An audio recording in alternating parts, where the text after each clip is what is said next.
Ladies and gentlemen, you are now entering the Decent Christian Talk podcast. Enjoy.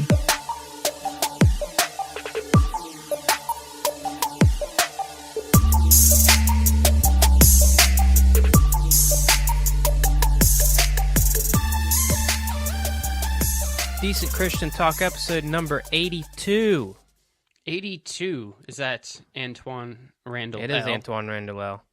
I am not Antoine Randall. I'm Gabe Jones. I'm Josiah Jones, and here's Brendan. Oh, he's not here. Not here yet. He'll be here later. Okay. Yeah, so we are in, where are we at?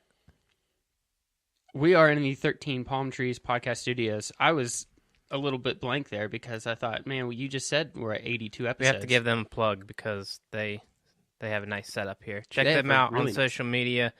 They help us out a lot. Hey, this is a show by the fans, for the fans, and we're just a bunch of fans that love music, good music, and we've got a great show for you today because one of our favorite artists of all time is on the show today. And it's not Brendan. It is. Well, he is on the show. He is on later. the show later. But it is the one, the only, Kevin Max. Yes. Kevin Max from DC Talk fame. Kevin Max from Kevin Max fame. Fame, yes. From Winter Woods fame. From playing games with the imposter. Yes, playing games with the shadow. Dang it. Yes, I think the tribute album was called "Playing Games with the Imposter." Okay. Yes. Okay. I put those two together there. Don't hate me. Don't hate me. We will have that more later in the show. Kevin Max will be joining Brendan and I, and that will be a fun Irish excursion. Yeah, there's going to be a lot of that. Do you guys have accents? When you we recorded that kind of late at night, so it's possible we descend into that as the interview goes on. Okay. So before we head into that, we need to talk about our Patreon page, especially because since the last time we recorded, we made a couple awesome changes. Oh, indeed. Tell us about those. So, yeah, we decided to make things a little bit, give you a little bit more bang for your buck, as they say. Because we value you guys.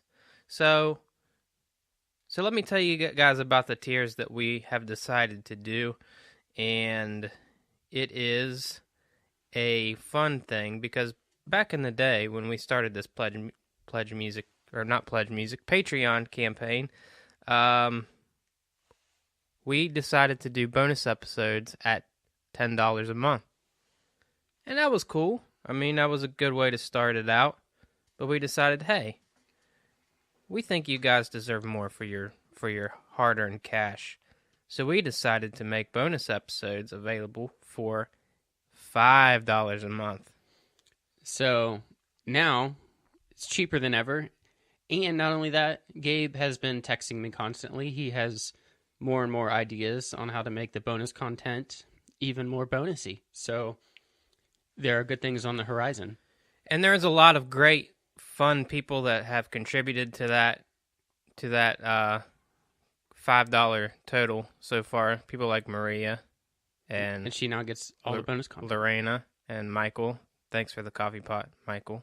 Thanks. And Leslie and Jody.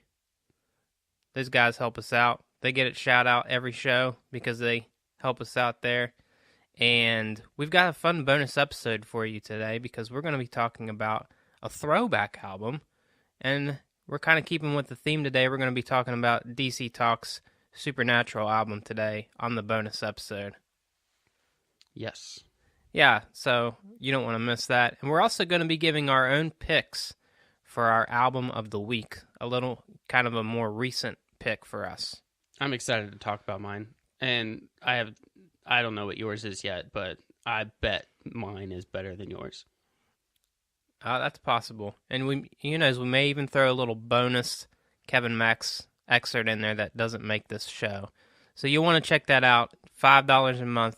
You can have the bonus episodes, and we're going to make that fun for you guys. So what do we do with the $10 a month thing? I mean, we didn't just delete that level. That's a good question. Why don't you explain? So we decided, hey, $10 a month, that's a lot of money. And you guys still get the bonus episodes for $10 a month. That is true. But now, every 6 months, if you're a $10 a month contributor, I think we're going to do every 6 months. We may even do it more frequently. I'm not sure yet. But at least every 6 months, you get to pick an artist that we've had on this show, and we will send you an album of your choice. Now, are we going Hard to copy. do that? Hard copy? Yes. Interesting. Yes. They don't make those as much anymore. So you get to choose any artist that we've had on the show. You can go through the archives, anything that kind of scratches your back, anything that makes you happy, and you want to check out more of their stuff. Say, hey, I've always wanted to hear more from them. Send me this album, and we'll do that. Or if you love Kevin Max and you have a particular favorite album. Yeah, maybe there's an album that you don't have from Kevin Max. Just tell us, and we'll send it to you. There you go. And that's the exclusive, brand new DCT Music Club, and you can be a part of that for $10 a month. And all this money we use to keep the show on the air. It keeps the water in the toilets running, flowing. So at $10 you get bonus episodes and music? Yes. I like that. I like the sound of that. Yeah. And we already have someone that's joined us on that level, and you could be the next person. And you could do that at patreon.com/Decent Christian Talk. We would greatly appreciate that. That helps us stay on the air. That helps us pay the bills. And we greatly appreciate your help. That's why we're still doing what we do. And we want to continue to do that, and we can do that with your help. Yes. So thank you. Again, check that out at patreon.com/Decent Christian Talk. If you can't do the $5 or $10 a month, we understand that's a lot of money. You can even join our team for as low as $1 a month, and every little bit helps. Or you could just share the podcast with a friend and leave us a review on iTunes. That would greatly help, too. All right, Kevin Max. He is a legend. Legendary hair. Legendary voice. Legendary beard. Yes. Legendary dance moves. And this is a lengthy interview because when you get three Irish guys together, it just tends to happen like that. So we are going to get out of the way and let you listen to this. Without further ado, here is our interview with Kevin Max. All right, hit that horn, babe. Let's dance.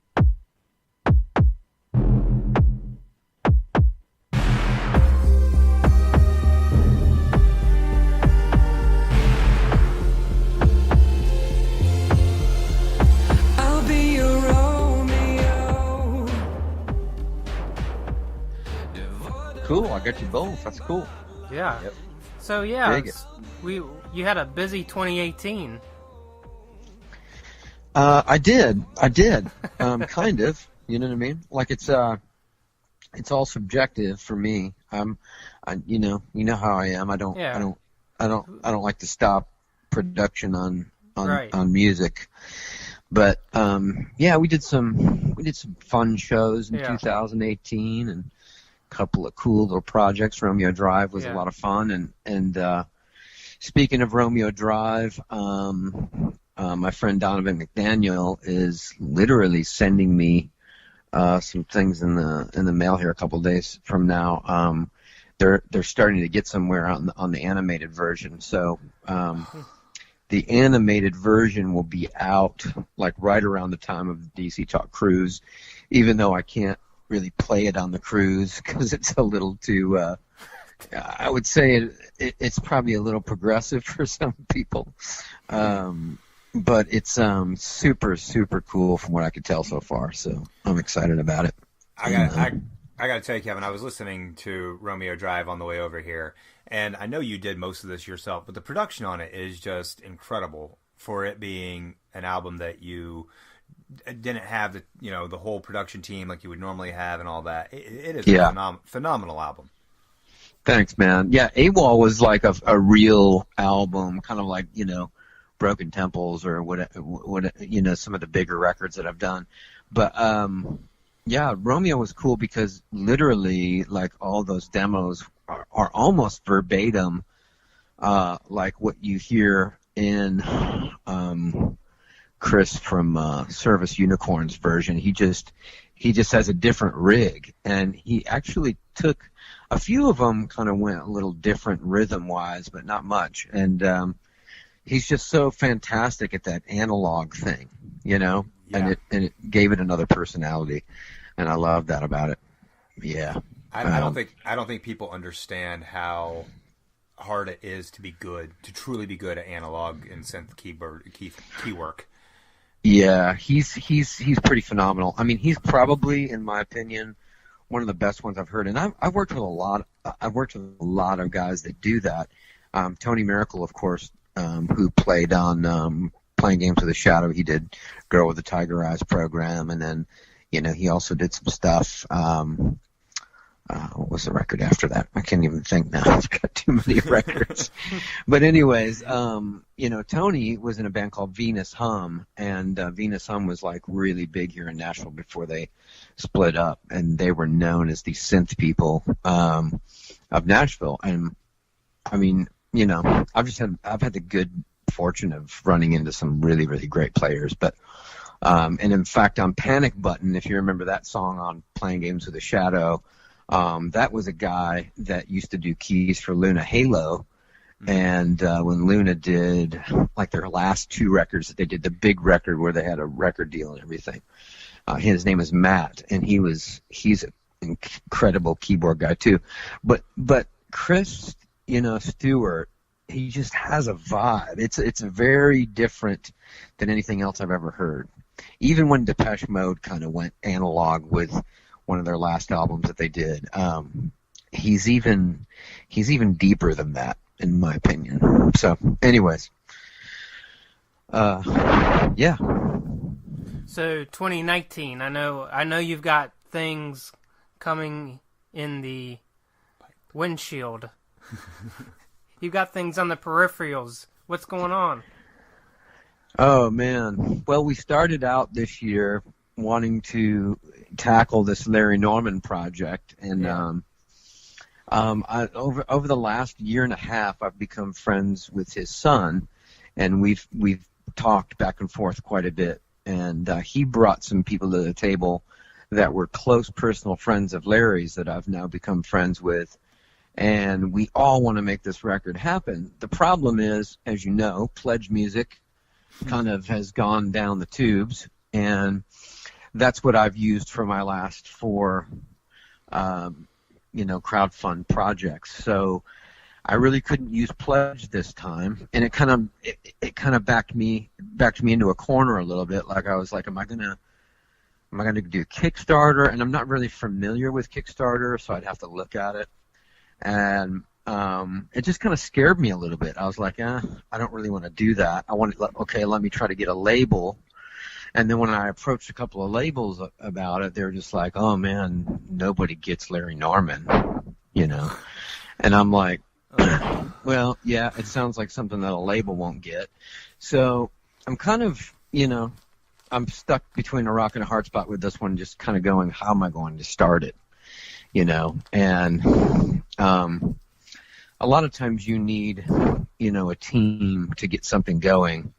Like in the case of AWOL, Pledge was still kind of kicking, and Kieran Kelly came out of nowhere and just he approached me and he said, hey, I want to make this record with you. And I was like, cool. I didn't know who he was from Adam, and he flew into town. And this is when I lived on the farm. He flew in, and I put him up at the farm, and we hung out for a couple of days and wrote a couple of songs. And we wrote Melissa from AWOL, and then we wrote Yeshua together. And I was like, man, this guy's really great. And so then he talked me into coming to New York, and that's when we got Andy Rourke of the Smiths together, and Matt Johnson. And that was like a full team of people that put that out, or helped put that out. So it's kind of what I need on this Larry Norman thing, and it's a little bit confusing to me right now if I'm going to be able to pull that off, just in time for the end of the year kind of thing. I mean, it's going to be made, but I don't know when it'll be out there. But in the meantime, or in the meanwhile, what's the correct terminology or grammar? Meantime or meanwhile? I think it's meanwhile, right? Yeah, it'd be meanwhile. Yeah. we'll go with that. Thanks for helping me with that. The Irish Council has agreed. So continue. Wow. So see, true Irish would make up their own word, So, True. I've been working on a couple of different projects. Out of the blue, this guy named Brian Oxley kind of showed up on my radar and started having me do projects. And I sang on an Elvis documentary for him a couple of weeks ago. And then I sang on a song that everybody will be seeing in a little bit called Baby Moon.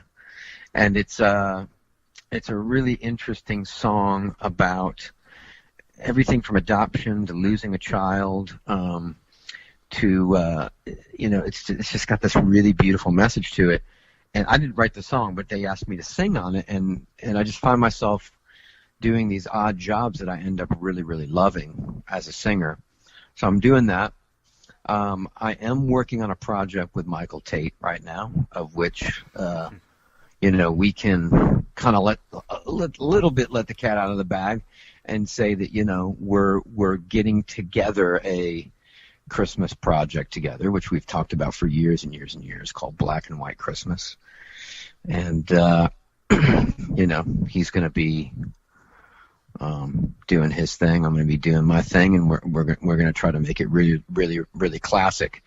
And the thing about that is that Christmas albums kind of get me down because a lot of them are lame, Right. So we were like, hey, let's make a Christmas album that's going to compete with all the albums that we love, from Bing Crosby to Frank Sinatra to Nat King Cole. And we said, if we can't do that, then we won't put it out. So it's almost kind of like a challenge to us to go, let's make a record that is so, and it sounds kind of egotistical, but let's make a record that is so classic sounding that we can't beat it, And so I'm kind of trying to take over, what's his face, Michael Bublé. I'm trying to crowd him out. Well, from what I understand, he's retiring, so there's going to be an open vacancy. So yeah, I thought that too, and then he said he wasn't retiring. Oh, so we're going to have to retire him with this record. Do it. Is Winterwoods 4 looking like a possible Tate K-Max collab? Is that possible? That's a great question. We're so early into this thing right now that I'm not sure, but that's something that I would definitely think would happen, at least a guest kind of a scenario. And my thought would that we would definitely do our own show, so that might take the place of Winterwoods, where we do a full blown show, Tate and I, But I mean, that it's a little soon to know, because he's on the road. I haven't been able to. We've had a couple of meetings. We've found a producer. We found an arranger. We know who's going to make the record.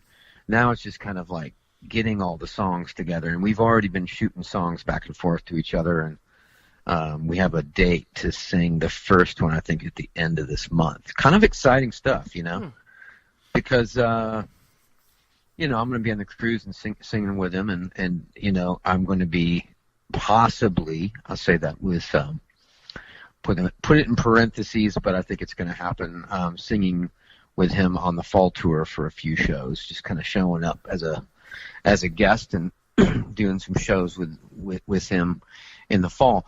But to me, this eclipses all those things. It even eclipses DC Talk, in my opinion, because it's just something that we've been wanting to do for so many years, and I feel like it's a tragedy we haven't done it yet. Just as two vocalists that harmonize better than most people. Yeah. Well, the style and the I mean, you talking about doing the classics just lends for you two to just soar. I mean, that you can't ask for a better opportunity there for you guys to truly shine and show off your vocal prowess. That's really cool. Yes. Yeah. But, and I appreciate you saying that, because that is such a huge part of it, is singing.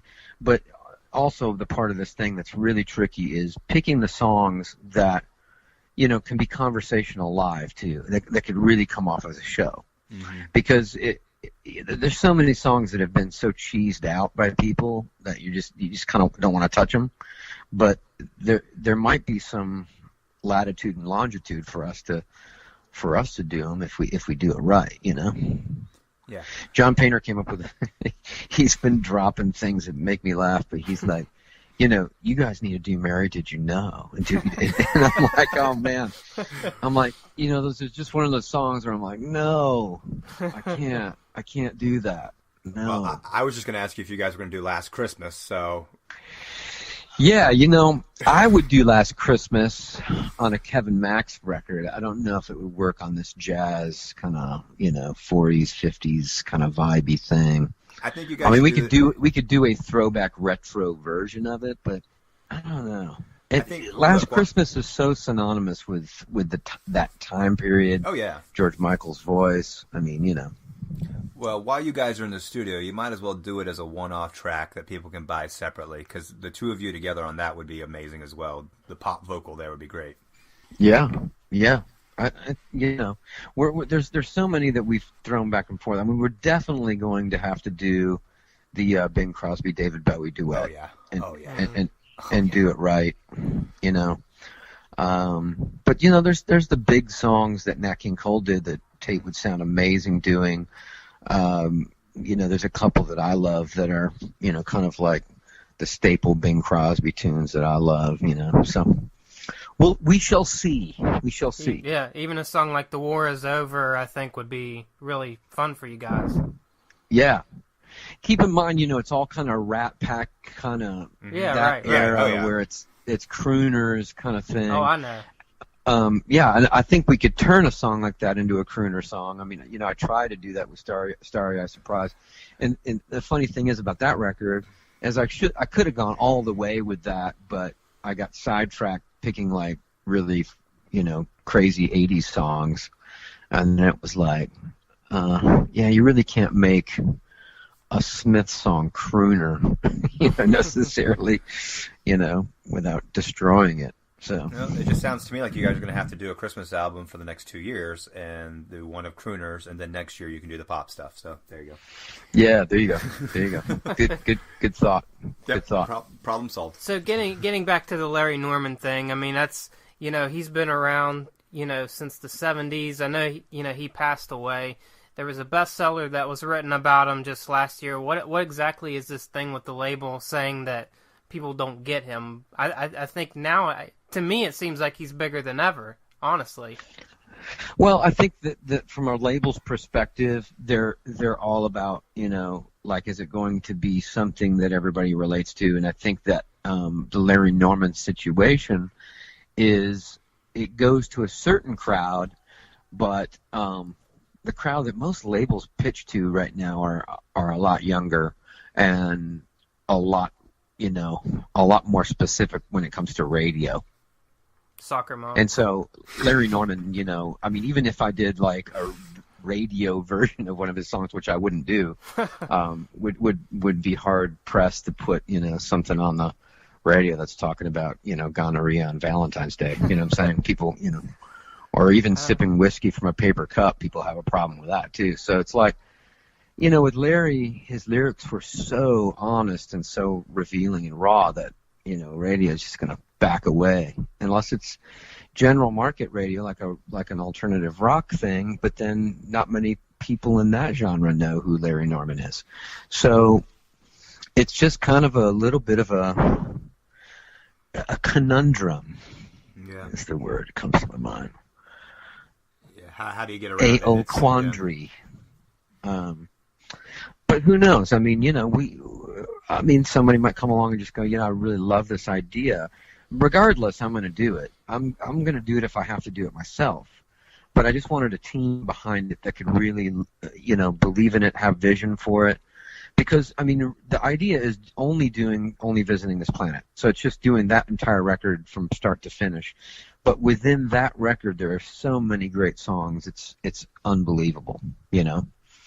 The Great American Novel, just by itself, is so relevant to what's happening right now, you know. I know you've also been putting some demos on SoundCloud within the last few weeks. What are your plans with those songs? Are you looking to release a record with those songs, or where are you steering this ship? Oh man, well, I mean, both of you guys are in the fiefdom, and I just want to say, like, big ups to Facum. You know what I mean? It's like the fiefdom will rage on the cruise. I'm making T-shirts. Indeed. But I've got so many records that are already made that are sitting on my Logic that you would crack up, Gabe, if you came over to my studio and I just played you the stuff that I have in my Logic. I mean, I have 2 or 3 records ready to go. Was that an invitation? That sounded like an invite. It's an invite. Let's do like a radical one of these where I play you, all of my demos, and it'll be like a 5-hour sit down, and you can go through them all and go, that's a good one. That one, not so much. But I have a record that's finished called Melodrama, which is very psychedelic 60s rock thing. And I just don't know if people are ready for that one. Some of the stuff that I just throw up on my SoundCloud, I mean, like the stuff that I've been throwing up on the Not Kevin Max page, I realized my official page isn't, I don't have the password on it on my studio computer, and so I just created another one and put, just the random stuff up on that one. And like the song Cryptic Bouffant, it's just another one of these demos that I write when I'm got nothing else to do. And that song was written about 3 weeks ago, and I was just kind of goofing around, and I wrote it. And the same thing with the U2 thing. I mean, Brad Phillips and asked me to do a U2 song, and so the other day I'd come home from a project and I was just kind of sitting around. I was like, you know what? I'm gonna take a crack at So Cruel myself, because Eric and I were gonna do it anyways. I was like, let me just try to see what happens, and I kind of did that in a couple hours and threw it up there for fun. Eric and I are working on a song together. There's a guy called Dan. Oh man, this is going to be bad because this is on a podcast. But I think his name is Dan White Jr. and he's an author. I believe he's a pastor, and the book is called Love Over Fear, and it's all about bringing people together. It's all about loving your enemy. Very timely book right now. Kind of bringing people together as far as, all the separation and division that we have right now because of politics. He wrote this really cool book, and he asked me to, write a song for the book. And so I sat down and wrote a song the other day, and Eric and I are going to do that. He's going to play guitar on it this next week. So stuff like I'm always writing, man, is what I'm trying to say. Yeah. I just don't want someone to find all these demos 30 years after you're gone. I mean, I just wanted to have that opportunity to come and listen to all those, Well, I mean, that's the point. That's why I do it, though, because I'm hoping that's what happens. Like, I want it to be like a Prince type vault thing when you're like, oh God, this guy had like 6 records, Well, and only half of them were passwords. Send us the passwords. We'll take care of it for you. I I would have a blast playing you some of these tunes because they're so out there. There's, I put a bunch of them up on SoundCloud a ways back, but they were really rough. Like Frog Stomp Boogie was one of them, and Wolves at 9, and then I wrote a song called California Eyes, and they're all like these hippie psychedelic tunes that it's kind of like Jim Morrison meets Jack Kerouac, running from Charles Manson kind of thing. So, all right, so you've got the cruise in June. You've got you and Michael are going to do this Christmas album. You're trying to figure out the Larry Norman thing. Yeah. What else you got? And I've got 4 albums just sitting there ready to be made. If Pledge could get their their crap together, we do it through them. But obviously they've got some issues with management and money and everything. It's possible that I do one of these through Kickstarter. I'm not afraid of Kickstarter, but I feel like Kickstarter is just a little bit more like you don't really nobody really manages that money. It's kind of like you make it and they send it to you, and then it's kind of up to you to manage it. And I'm not really good at that. That's very similar to how Patreon is too. It's a very similar system. I mean, that's what I liked about Pledge when they were working correctly, was like they had people managing that stuff for you, So, I mean, who knows? But there's tons of stuff coming out that I'm, either singing on or working on. So there will be no shortage of stuff coming out from my little universe. I mean, the thing also too that's been bugging me is that there's no YouTube stuff of me performing live, with an acoustic guitar or a piano, and we're going to change that with the Christmas thing. Tate and I are going to do a few of those. If we do the Christmas thing like I think we're going to do it, there's got to be some moments of us just in front of a piano doing it on YouTube, because the vocal thing live is, to me, even more important than it is recorded, Hey, one last thing I want to ask you about, I mean, not wrapping up or anything, just one other question I have for you. You guest vocaled on Mark Martel's Bohemian Rhapsody cover album. You obviously played the Bowie to his Freddie on Under Pressure. I did, yes, I did. Tell me about your relationship there with Mark, and you talk about you doing those videos. Mark kills that, sitting at a piano, just hammering out a vocal, and he gets views on those like crazy, so it's definitely a good idea to go there. But tell me about your relationship with him.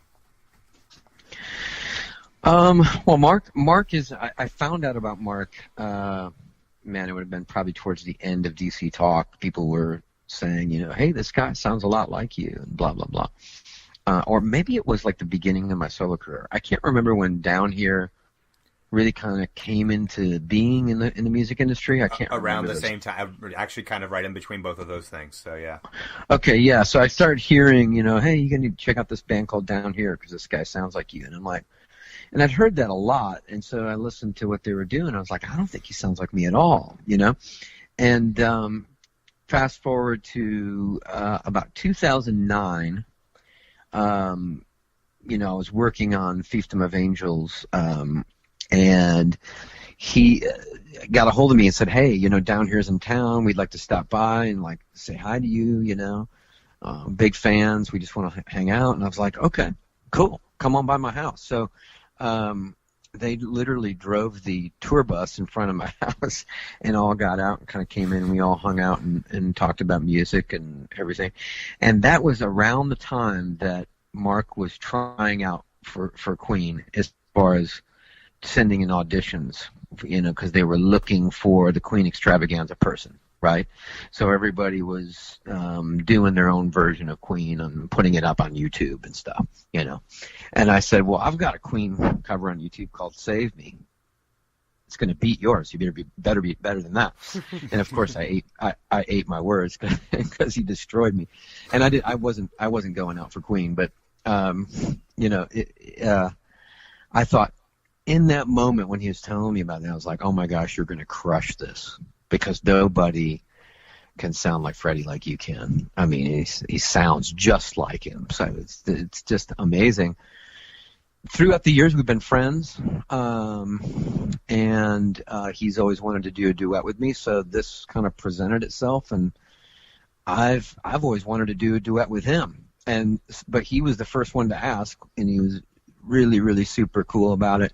I was honored, I'm like, man, out of all the stuff, being able to do the David Bowie thing is, of course, incredible.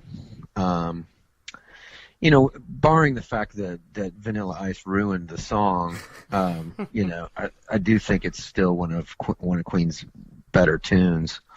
And I love doing it, man. I mean, The one I haven't heard him do that I kind of want to hear, because it's one of my favorites, is Another One Bites the Dust. Yeah. Like, I haven't heard anybody do that yet, and that song's incredible. But yeah, singing that stuff in the studio with him was a blast, you know. And I didn't want to like sing just like David. I didn't want to do like a David Bowie impersonation, because that's not what it was about. I felt like if I did that, it would have been pretty cheesy, you know. So I'm kind of glad that it is what it is, and you know, some people on YouTube or whatever, I've seen a few comments like, he doesn't sound just like David Bowie. And I'm like, well, I'm not supposed to, you fools, you know? Who does? You know? I mean, yeah, go out and get a David Bowie impersonator, but why, you know? Right. Where Mark Martel has just been gifted that. I mean, it's not like he's trying to do that. That's his voice, you know? I think it's awesome. You got the cruise coming up in less than 4 months. What are you looking forward to with this cruise, with DC Talk, and of course your own solo stuff? Oh man, Brendan Gallagher singing, you know, in front of people, karaoke. Oh, okay, cool. But he's not going to be able to pick any. He's not going to be able to pick anything cool. It's going to have to be something really, really, you know. He's going to sing "God's Not know. Dead." Oh my gosh, dude! What? No. You're gonna have to do what's the one from our I Love Rap Music. Yeah. Okay. All right. Keep it up, and I'm doing Justin Timberlake. Maybe we'll get you to do a Carmen song. I don't know. Like, I just, you know, I feel the flu this coming cruise on. is. This cruise hopefully will be as vibrant and if not better than the last one. I know everybody hates cruises, you know, that's not on the cruise. Everybody kind of downs the idea of it, and I totally get it. I'm one of the people that I understand that, you know, because I wouldn't go on a cruise either. I probably wouldn't, unless it was like Morrissey, that I might go on a cruise. If the Smiths got back together, I would definitely go on the cruise, you know. So I get that people come out because they're fans of the band, and I think it's amazing. I do think it is very difficult for people to see this show, and I can understand the hostility towards it. But, I mean, like we said from the very beginning, people just have to, you know, wait. It's coming around. It's going to take its time, you know, because everybody in the band is so stinking busy. With this cruise, I think what's going to be even better about it, as I feel like the first time, we just kind of worked out the kinks, you know. And, I mean, I got a text from Mark Townsend tonight saying he was listening to the board tape of the last one, just saying, man, it sounded so good, even, you know, with like 2 rehearsals. So I think if we could, you know, if we get a little more rehearsals than we did the last time, this could be great. So speaking to the future of that, I feel like there's definitely more coming around the corner, and people will have to hold fast, as I say. But I'm excited about the cruise. I love singing karaoke, so I'm gonna have a blast at that. I'll tell you what, if I could be the cruise guy doing karaoke, like 80s hit karaoke stuff, I would do that for a living, you know. Now, I'm hearing. Am I getting this straight? Are you doing 2 nights of karaoke? I think I was wrong on that. I think I'm doing just one night. I could be doing 2. I'm not completely sure about that. I do know that I'm performing 3 times solo, and I'm performing twice with DC Talk. I don't remember how many DC Talk shows there are. I think there's 2 this time. I think so. I think that's right. Yeah, but I mean, hey, the people that have spent the money and are there for the experience, I think they're going to love it, you know, because this boat is, from what I've heard, you know, it's even better, and I believe that we're going to be performing on a bigger stage, so that's great too. Speaking of all that, not to put you on the spot or anything, but what'd you and Paul Meany talk about? Oh man, it was so cool. Like he just kind of reached out to me, and we were kind of talking through Twitter, actually, instant messaging each other. And I said, "Man, I'm coming to New Orleans. I'm doing a show in Shreveport. Let's get together." And I was coming through New Orleans like the day before Halloween, so it was October 30th. And he's like, "Oh man, this is perfect, you know." So he met me at my hotel. Then we got in his car and we drove over to a place called the Columns, which is a really cool old, restaurant, speakeasy kind of place. We had some good conversation, man. I mean, we talked about everything, Mute Math and what's been going on with that. My solo music and what I've been doing, and his working with, he had just finished working with 21 Pilots, and so he was kind of telling me a little bit about that. And I said, yeah, I mean, if DC Talk are going to go in and make a record, you're the dude, in my opinion. And he's like, yeah.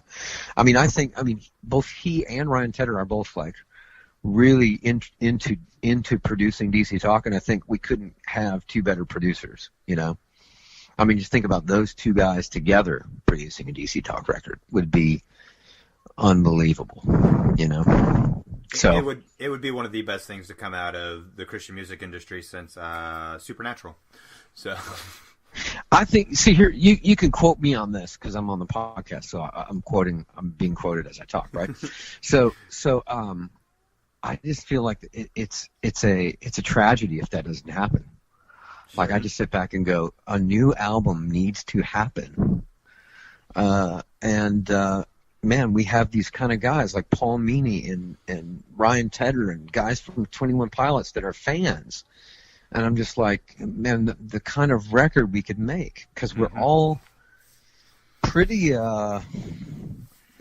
pretty mature songwriters at this point, and we all know how to write a song, and we all know how to perform it. So I feel like, man, I'm more excited about that than anything else. Like I'm as big a DC Talk fan as anybody when it comes to being in the studio and recording. I feel like it's a shame that we haven't. Yeah, and Brennan said it'd be the biggest thing in Christian music. I think it would push through that. Yeah, agreed. Way far past that, and like it would shatter the glass ceiling. I agree. I think so, if it was done right. You know what I mean? It's like a lot of bands come back after years and years and years, and I think this is the fear that might be in one or two of the different of the guys in the band. Not necessarily my fear, but I'm not trying to project that. Maybe that fear isn't there, but for a lot of people, it is a little concerning. You've been away for 15 years or so, and you come back and make a record.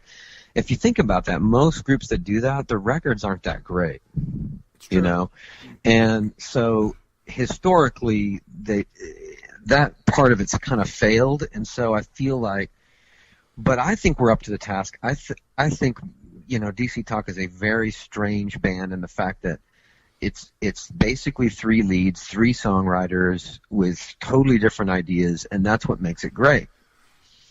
And I think that it was Providence that brought us together. I truly believe that God had a hand in putting it all together and orchestrating it. And I feel like it's not going to lose if we do it. I think it's going to be an amazing win. I'm not even talking about success. I'm just talking about to be able to make this record. I feel like it would be an incredible album. I don't think it would be something to be ashamed of. So that's my 2 cents. Yeah. As the K in DC Talk, I say we need another album. Agreed. There, I said it. I agree 100%. And I was on the cruise, and I'll say this: you guys, I was blown away that it was 2-3 rehearsals, whatever it was. It looked like you guys didn't stop, like that. There was no break at all. So if that's how the performance gels, I can't imagine how the songwriting would gel. Yeah, I mean, the truth is, I'll just be bold right now and just say, like Liam Gallagher says, be bold. I am bold. I forgot the lyrics of the song, but I love that song. It's like Toby's a great songwriter. Okay, I'm a great songwriter. Tait is a great songwriter. He's just not had the chance to rise to the occasion, in my opinion, to do what he truly can do as a songwriter. And it's obvious that we've got our thing down. We know how to, sing. We know what we want to do stylistically. All the players are there, And I think it's just coming up with a couple of songs to get it moving where people are just like, oh, wow, this is incredible, And it's just that immediate, it's the catalyst. We need a catalyst to get it going. And I wouldn't be surprised if it happens sooner than later. I'm just saying that. I can't let any cats out of the bags because I don't have any cats in bags. But I would say I'd be surprised if it didn't happen sooner than later. One of the catalysts that it seems to me like the last few years with all the division in society, and a lot of that has been about stuff that DC Talk sang about many years ago, and I just feel like those things would still be something worth singing about. Absolutely. I mean, the fact that we're so different, there's a spectrum there of ideas, even worldviews, and I feel like that's what makes the band great. Again, it's not, a bunch of guys that are exactly the same. It's three very different people, and not to mention the fact that it's interracial, not to mention the fact that we have written in the past about specific social things. Wouldn't call ourselves a political band at all, but I definitely feel like DC Talk are one of those groups that, when you see them live, when you see us live, when you see us wherever, it just sends a message because of the diversity, and I think that's one of its strengths, Also, in the past, the big strength obviously was Toby not being afraid or ashamed of bringing what he believes spiritually to the table, and it's the same for Michael and I. I write differently than Toby when it comes to that, but I like it when he's bold. I like it when it's in your face. I tend to be a little more subtle and poetic or whatever you want to call it, but I dig that. I think those two styles can still kind of go together too. So I think there's a lot there that could be still really. There's a lot that's still untapped, and when you get under the surface and the serene waters from the top, you get underneath to the undertow, and you start digging into the real deep stuff, and you're like Jules Verne, and you're going 100,000 leagues under. Then you start to get some interesting stuff happening. And I don't even think we've gone past the couple hundred feet. So. Well, Kevin, I know it's getting late, so I just want to thank you for your time. Or you're tired of hearing me ramble. Oh no! We can do this all night. No. Trust me, but I know you're busy. I don't want to keep you. I just wanted this is kind of the prequel to our 5-hour show that we're going to do next time. Mm-hmm. So yeah, I love that. Well, here's the thing: is that we can film it, but then you can edit it down to an hour based on the songs that you actually like, and then you can help me. You can be like, okay, here's a record that you need to release out of all 4 of these records, because that's literally what happens. I mean, you have to cut all the fat out, and then when you get to the good stuff, it's a process, and that's one of the reasons I haven't just released all this stuff, because I'm not very subjective. I need somebody else to go like, yeah, that's probably something that just needs to stay in the vault.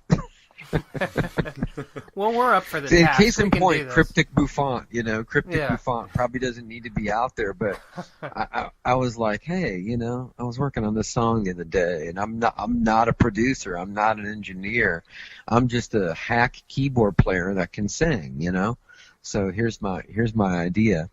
But yeah, I mean, what I love about what you do is that your audience, they're really interested in music, and I think that the point here to all the DC Talk stuff and my stuff is that we're all really interested in music. It's not a band that's based on money, or it's not a band that's based on flash, or like, we got to have the hottest video or the number one single or all that. I mean, DC Talk is really about the music and about the album, and that's how we grew up. We grew up making albums, and so I really would love to see us continue that, because the album is something that's kind of gone away now. It's been replaced by all these people that are just all about singles, Mm-hmm. and there's no room for failure then. It's just a bunch of number one single. I mean, there needs to be tracks on an album that are complete failures. and those are my favorite songs, Yeah. Yeah.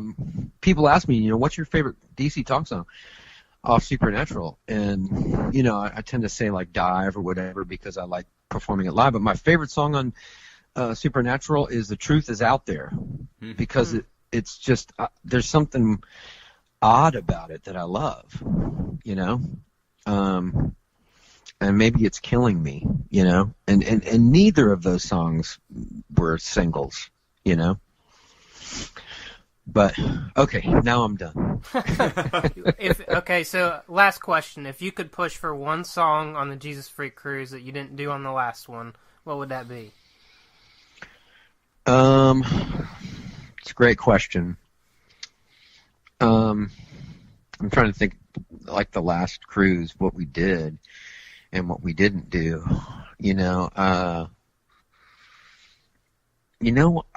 Honestly, it's going to sound really, really weird, but I kind of dig if we did like Chance or Sugarcoat It. Yes. Because those songs never got any love because they were just thrown on this compilation record, or the greatest hits record. But those are the last two songs we wrote together. Like I think Chance was the last song we wrote together. And it's pretty cool. Like if you play the first one we wrote together, Heaven Bound, and then do the last one we wrote together, Chance, it's kind of interesting, As of now, last one you wrote together. Well, thank you so much, Kevin. Brothers. We really appreciate it.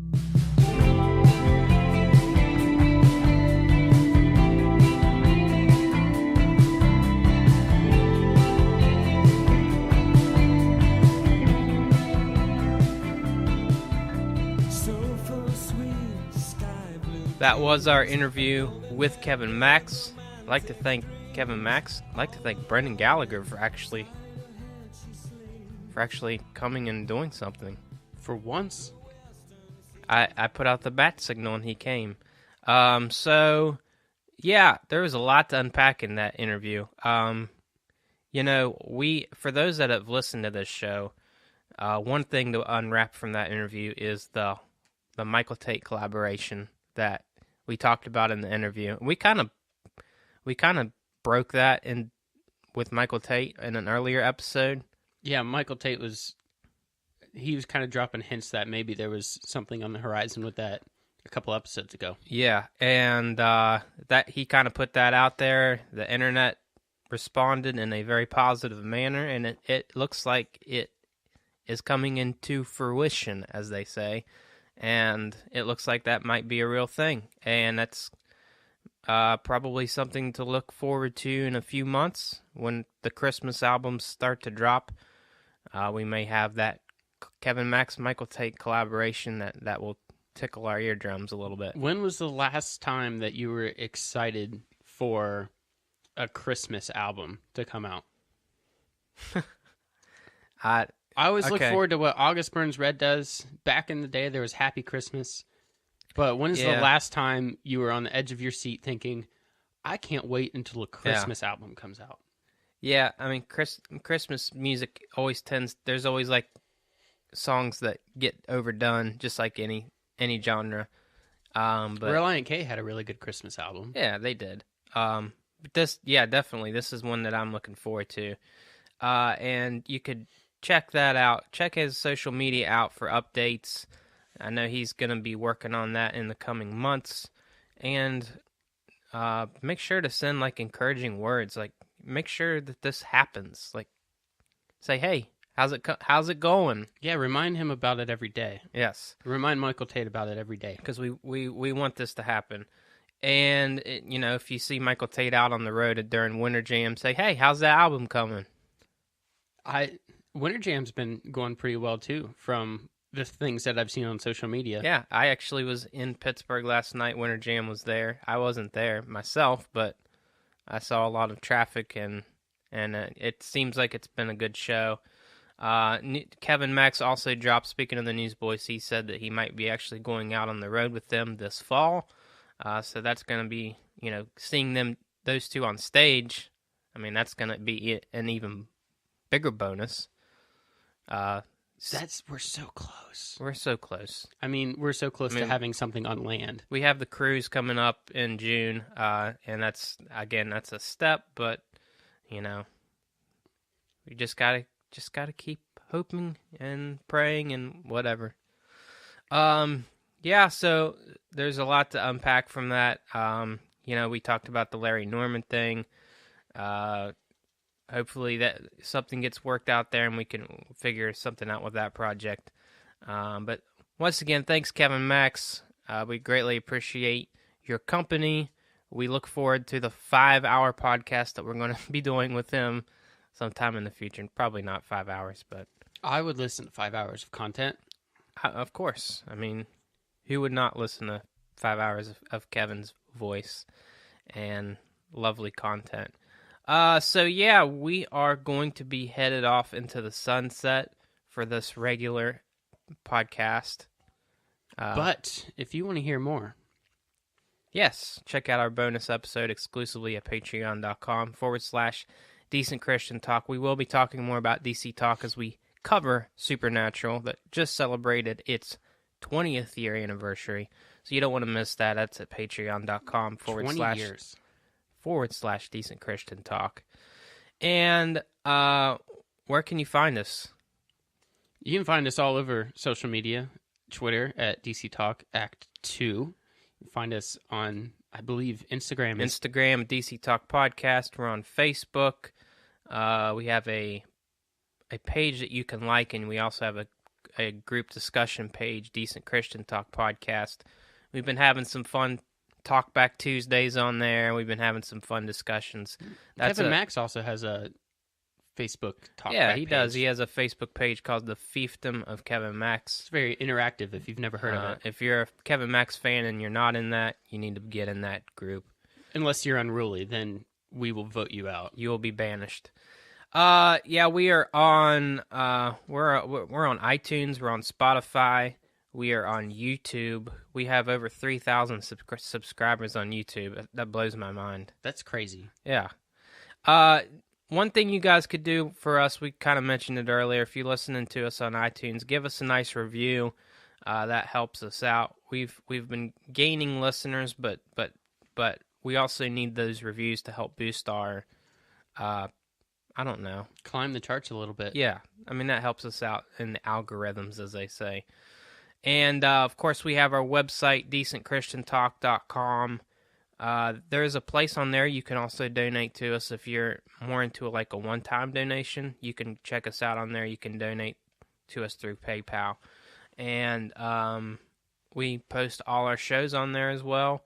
And we would just like to thank you for joining us.